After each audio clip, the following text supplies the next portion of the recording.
ఈ మాసం వృశ్చిక రాశి వారికి చతుర్థ స్థానంలో రాహువు, పంచమ స్థానంలో శని, అష్టమ స్థానంలో గురువు, భాగ్యస్థానంలో శుక్రుడు, దశమ స్థానంలో రవి, బుధుడు, కేతు, ఇక లాభస్థానంలో కుజుడు సంచరిస్తూ ఉన్నాడు. ముఖ్యంగా వృశ్చిక రాశి వారందరికీ కూడా ఈ రాశి వారందరూ ప్రతిరోజు సంకటహర గణపతి పూజ చేయడం చాలా మంచిది, చాలా విశేషమైనది కూడా.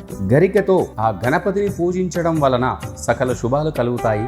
ఈ రాశి వారికి జిల్లేడు వత్తులతో కూడా ఆ స్వామికి దండను సమర్పించడం, మాలను వేయడం కూడా వీరికి అత్యంత శుభదాయకంగా జరుగుతూ ఉంటుంది.